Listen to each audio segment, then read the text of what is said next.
My Aunt Diane's voice carried across the country club ballroom where 32 relatives had gathered for my sister's bridal shower. When is Kira going to get a real job instead of working those weird night hours?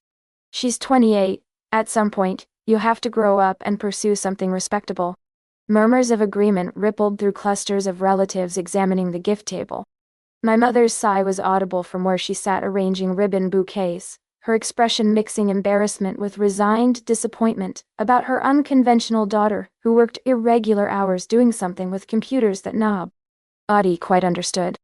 I stood near the beverage table wearing the dress I'd bought specifically for this event, watching my career be dismissed as immature irresponsibility while my sister Rachel basked in celebration about her upcoming wedding to James, whose corporate finance job at Goldman Sachs represented exactly the kind of respectable achievement my family understood and valued. What they didn't know, what I'd stopped trying to explain after years of glazed expressions and patronizing suggestions that I settle down into normal work, was that in 3 months they'd be walking through Times Square for Rachel's Manhattan wedding and they'd see my face displayed on a 40-foot screen in a way that would make every dismissal and every insult about my weird night hours feel very different. Drop a comment if you've ever had meaningful work dismissed because the hours or format didn't fit others' expectations of legitimate careers. This story is about when visibility became undeniable. My name is Kira Nakamura, I'm 28 years old, and I've spent the past 6 years working as an animator in the film industry, while my family told everyone I was doing something with computers because they couldn't explain, or didn't value, the actual work that kept me at my desk until 3 a.m. perfecting character movements and visual effects that would eventually be seen by millions of people.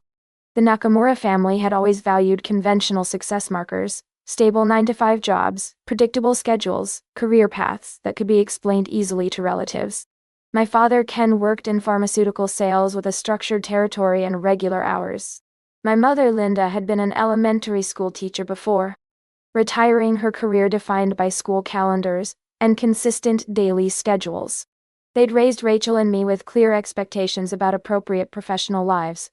College degrees leading to corporate positions, standard work hours that allowed for social lives and family obligations, and careers that generated income security without requiring the kind of irregular schedules that made you unavailable for family events or that signaled instability. Rachel had delivered exactly what they wanted. Business degree from Penn State, immediate entry into corporate finance, steady advancement through analyst to associate to vice president positions, and a lifestyle that reflected conventional professional achievement. By 26, she was engaged to James, earning $140,000 annually, living in a nice apartment, and following exactly the trajectory my parents had envisioned as success. Then there was me, the daughter who'd confused and frustrated them by pursuing animation, a career that required working odd hours when inspiration struck or when project deadlines demanded, and that seemed more like extended adolescence playing with cartoons than legitimate adult work. I'd started conventionally enough, undergraduate degree in digital media from Syracuse University with strong grades and clear artistic talent. But instead of pursuing graphic design positions at advertising agencies with regular hours and stable salaries, I'd taken an entry-level animator position at a small studio in Brooklyn that paid $38,000 annually and required working nights and weekends when render times were faster and creative energy peaked. Kira's doing art stuff in New York had been my mother's explanation to relatives who asked about my post-graduation plans, her tone suggesting this was a phase I'd outgrow once I realized art wasn't a sustainable career path. The reality of animation work was more demanding and technical than my family understood or valued. Modern animation wasn't hand-drawing cells. It was complex software engineering combined with artistic vision, requiring expertise in programs like Maya, Blender, and proprietary studio tools that took years to master. Creating believable character animation meant understanding physics, studying real movement, and spending hundreds of hours on sequences that would appear on screen for seconds.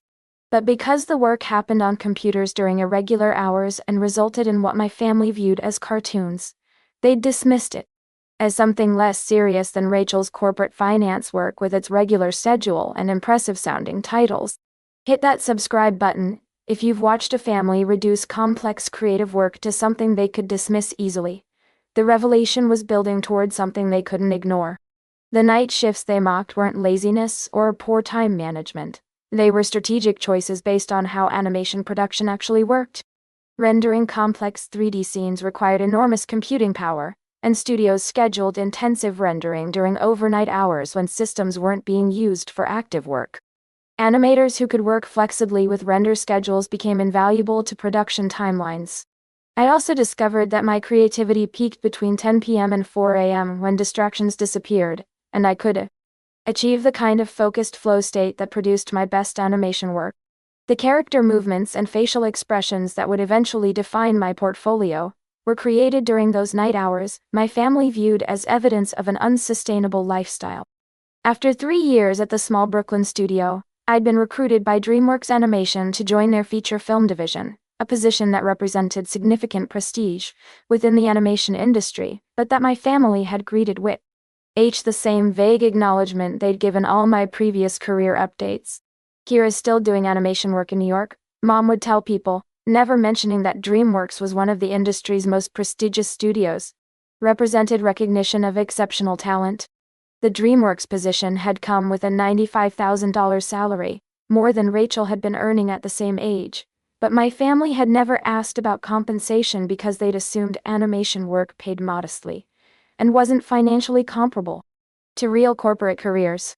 What they also didn't know was that within 2 years at DreamWorks, I'd been promoted to senior animator working on major character sequences, and then to lead animator overseeing teams of artists creating complex action and emotion sequences that would define pivotal film moments. My current project, a film called Skybound about a young pilot discovering a hidden world above the clouds, had consumed 18 months of intensive work.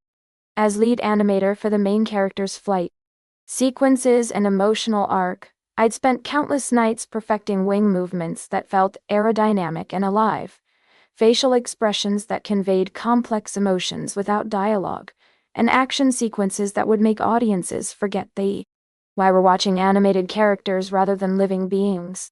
The work had required 8,100-hour weeks during crunch periods, overnight sessions to meet critical deadlines, and the kind of obsessive attention to detail that meant I was often unreachable during family events or unavailable for the regular schedule activities my family valued as markers of stable adult life.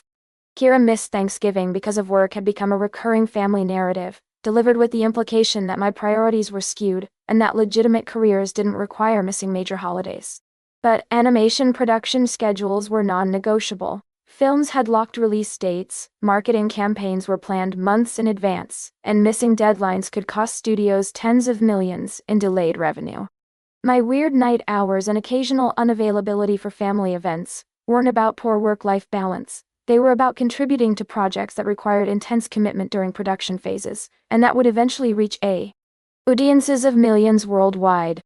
The bridal shower where Aunt Diane had mocked my work schedule had occurred 3 months before Skybound was set to premiere nationwide, and 2 months before the marketing campaign would launch with advertisements, trailers and promotions. Now materials featuring my animation work prominently. But I hadn't explained any of this at the shower because past attempts to discuss my actual responsibilities had been met with polite disinterest or suggestions that I should consider transitioning to more stable work with regular hours that would allow me to participate in family life more consistently. Meant consistently if you've been told your meaningful work was selfish because it required sacrificing conventional availability. This judgment was about to meet reality. Rachel's wedding had been planned for 18 months with meticulous attention to every detail reflecting the kind of life she and James were building: conventional, respectable, financially secure. The ceremony was scheduled for a Saturday afternoon at a historic church in Manhattan, followed by a reception at a hotel ballroom with 180 guests, including extended family, business colleagues, and the social connections that James's Goldman Sachs position provided access to. The entire Nakamura family would be in Manhattan for the weekend, staying at hotels near Times Square because Rachel had wanted the experience of having family in the city for her wedding celebration. My parents, aunts, uncles, cousins, and various relatives who'd spent years hearing about my irregular work schedule and vague career would all be in New York, walking through the most famous intersection in the world. What they didn't know was that DreamWorks' marketing department had purchased billboard space in Times Square for Skybound trailers. Massive digital screens that would display key animation sequences, character moments, and credits that would include my name and title. The timing was coincidental but perfect. The marketing launch was scheduled for the same weekend as Rachel's wedding, with trailers beginning to display on Times Square screens on Friday evening, exactly when my extended family would be arriving in the city and walking through the area to reach their hotels. I'd known about the Times Square advertisements for weeks. The marketing team had shared the media buy strategy and had asked lead animators to review trailer cuts for accuracy. I'd watched the 90-second trailer that would loop continuously on a 40-foot digital billboard, showing flight sequences I'd spent 9 months perfecting, emotional moments I'd animated frame by frame, and ending with credits that Rizzo D. Lead animator, Kira Nakamura. DreamWorks Animation. But I hadn't mentioned this to my family, because explaining would have required them to understand that animation wasn't just cartoons, that lead animator was a prestigious position, and that having your name displayed in Times Square represented industry recognition they'd never bothered to acknowledge or value. I'd simply confirmed I'd be at the wedding, assured my mother I'd be available for family photos, and had internally prepared for the moment when my family's assumptions about my weird night hours would collide with 40-foot billboards, displaying the work those hours had produced. Share this if you're ready for the moment when dismissal met undeniable visibility. This reveal was 3 months in the making. Friday evening had arrived with typical Manhattan chaos, tourists flooding Times Square, traffic backed up in every direction, and the massive digital billboards illuminating the intersection with advertisements, news crawls and entertainment content that define New York's most famous location. I'd arrived at my parents' hotel in Midtown at 6 p.m. to meet them for dinner before the rehearsal. They'd been walking back from exploring the city, and we'd agreed to meet in the lobby before heading to the restaurant Rachel had selected for the family dinner. "Kira, you're here early," Mom had said, genuine surprise in her voice. "We weren't expecting you until 7. I wrapped up my work early today. I thought I'd have time to actually spend with my family before the weekend gets too busy." The comment had been pointed, a reference to the frequent complaints about my unreliability and unavailability that had characterized family discussions about my career choices. Dad had been checking his phone, looking at directions to the restaurant Rachel had chosen. "It's near Times Square, should be about a 10-minute walk from here. Let's head out so we can get there on time." We'd walk together toward Times Square, my parents discussing wedding details and family logistics, while I'd internally calculated timing and screen rotation schedules, based on what the marketing team had shared about their media buy. The DreamWorks trailer was set to display every 7 minutes on the main billboard at the intersection's center, the massive screen that dominated the entire area, and that every visitor to Times Square inevitably photographed and remembered. If we reached the intersection at the right moment, they'd see it. If timing was off, we'd walk through while different advertisements played. As we'd approached the intersection, I'd seen the screen cycling through car advertisements, Broadway show promotions and news content. The massive crowds meant walking slowly, and I'd deliberately maintained a pace that would position us in the center of Times Square at the right moment. Then the screen had shifted, DreamWorks logo appearing in brilliant animation, followed by sweeping shots of the clouds and sky that opened skybound. The soaring orchestral music was audible even over traffic and crowd noise, and people around us had stopped to watch the trailer play on the 40-foot screen. My father had glanced up casually, probably just checking what advertisement was playing. Then he'd stopped walking entirely, his expression shifting as he processed what he was seeing. The trailer showed the flight sequence I'd spent 9 months perfecting, the main character's wings responding to air currents, facial expressions conveying wonder and fear simultaneously, movement that felt aerodynamic and alive in ways that transcended typical animation. "That's beautiful," Mom had said, still not understanding why Dad had stopped moving. "Is that a new Pixar film?" "It's DreamWorks," I'd said quietly. "A film called Skybound. I've been working on it for 18 months. But they weren't fully processing yet, still watching beautiful animation without connecting it to their daughter's career or understanding the scale of what they were seeing. Then the trailer had reached its conclusion, character's name fading in, film title appearing, release date displayed. And below that, in text large enough to be read from anywhere in Times Square, lead animator, Kira Nakamura, DreamWorks Animation, 2020. My name. 40 feet tall. Displayed in Times Square where millions of people would see it over the coming weeks. Credits for work that had consumed thousands of hours, and that would define my professional portfolio for the rest of my career. My mother's hand had flown to her mouth. My father had stood completely frozen, staring at the screen, then down at me, then back at the screen where my name was still displayed alongside the law site. DreamWorks. Logo. Kira. Mom's voice had been barely audible over crowd noise. That's you? Your name? On the screen? That's me. Lead animator means I oversaw the animation teams creating the main character's sequences. The flight, the emotional expressions, the complex movement that makes her feel alive, rather than computer-generated. People around us had been taken photos of the screen, capturing the trailer and the credits displayed on one of the world's most famous billboards. My parents had been taking photos too, but their photos were different.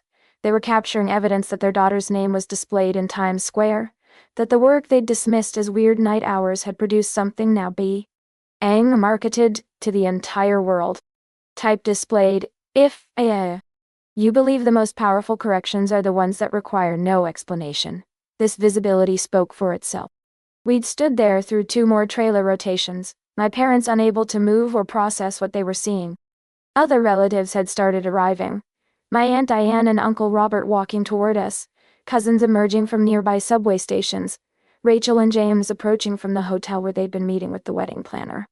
Each arrival had followed the same pattern, greeting us, glancing up at Times Square's screens casually, then freezing as they'd processed the massive trailer playing overhead, and the credits displaying my name in letters large enough to dominate the entire intersection. Is that Kira's name? Aunt Diane had asked, her voice carrying the same confusion my parents had expressed. On the billboard? How is that possible? Rachel had looked up at the screen, her expression cycling through surprise, confusion, and something that might have been grudging recognition that her sister's weird career had produced something impossible to dismiss or diminish. Kira's the lead animator on a major DreamWorks film, Dad had explained to arriving relatives, his voice carrying pride that hadn't been present during previous discussions of my career. This is what she's been working on during those night hours we thought were just irregular schedule problems. The characterization was revealing. They'd viewed my intensive work periods as schedule problems rather than professional commitment. And to high-stakes projects with non-negotiable deadlines. The time we'd reached the restaurant for dinner, 15 relatives had witnessed the Times Square trailer, all of them processing that the family member they'd dismissed for working weird hours, doing something with computers had actually been and creating animation that was now being marketed on one of the world's most famous billboards. The dinner conversation had been dominated by questions I'd never been asked before, about the animation process, about what lead animator meant hierarchically, about how long sequences took to create, about the technical and artistic skills required for making characters move believably. How long did those flight sequences take? Uncle Robert had asked, genuine curiosity replacing the dismissive tone that had characterized previous inquiries about my work. The main character's flight animation took 9 months of intensive work. Each second of screen time represents hours of animation, iteration, and refinement. The sequence you saw in the trailer, about 45 seconds, represents approximately 600 hours of my work, plus hundreds of additional hours from the team I supervise. The numbers had landed visibly. 600 hours for 45 seconds of animation.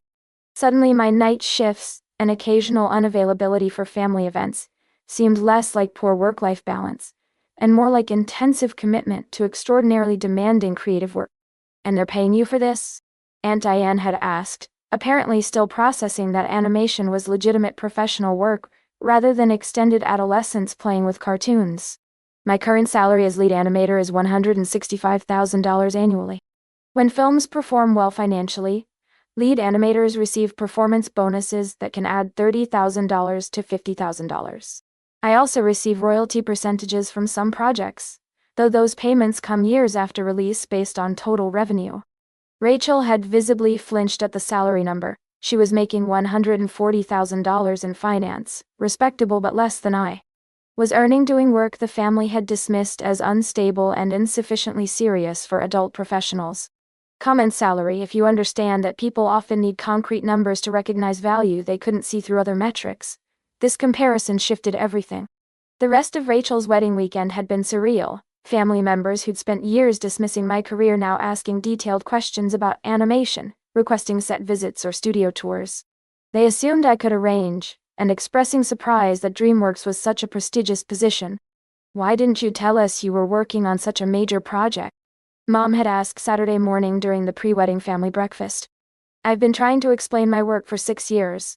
Every time I've discussed animation projects, deadlines, or the technical complexity of what I do, you've responded with vague acknowledgement and suggestions that I should consider more stable career paths with regular hours.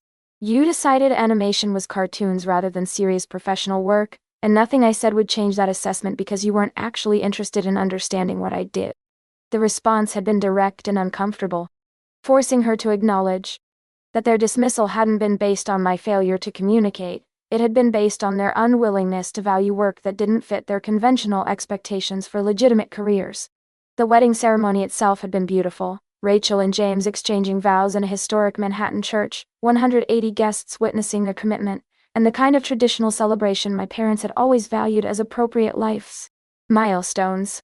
But the reception had included several moments that indicated my family's perception of me had shifted dramatically based on one Times Square billboard. My father's wedding toast had included unexpected acknowledgement of both his daughters' achievements. Rachel has built an impressive career in finance, and Kira has created animation that's being displayed in Times Square for the world to see. I'm proud of both of them, even if I didn't always understand or appreciate Kira's path. Multiple relatives had asked to take photos with me, apparently wanting documentation that they were related to someone whose name appeared on Times Square billboards. Several of James's Goldman Sachs colleagues had approached me at the reception to discuss animation as a career path, their questions suggesting they viewed my work as more interesting and prestigious than I'd assumed corporate finance people would. Most significantly, Rachel had pulled me aside during dessert service to have the first honest conversation we had in years about career choices, family expectations, and the different paths we'd taken to professional success. I've resented you for years, she'd admitted, her champagne-induced honesty cutting through the surface politeness that had characterized our adult relationship. You got to pursue creative work that you're passionate about while I followed the safe corporate path, because that's what Mom and Dad valued. But I'm miserable in finance, Kira. I hate the work. I hate the hours. I hate the meaningless optimization of wealthy people's portfolios. Meanwhile, you're creating art that millions of people will see and making more money than I am doing it. The confession had been unexpected and revealing about dynamics I'd never fully understood. Rachel, I thought you loved finance. You seem so happy with your career trajectory. I've been performing successfully for Mom and Dad's benefit. They valued conventional achievement so completely that pursuing anything else felt like disappointing them. But watching your name on that Times Square screen, that was a level of recognition and accomplishment I'll never achieve in finance.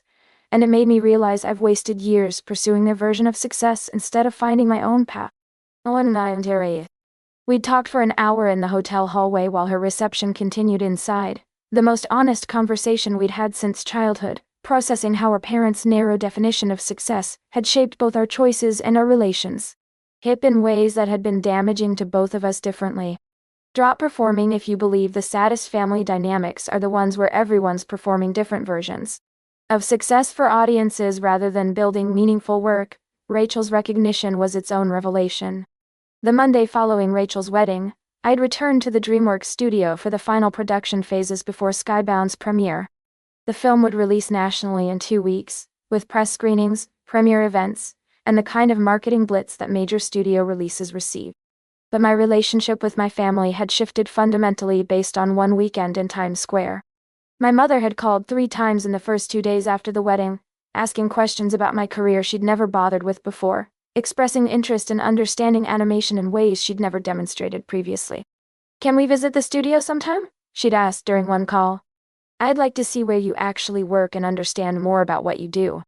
The request would have been meaningful 5 years earlier, when I'd been desperate for family recognition and understanding.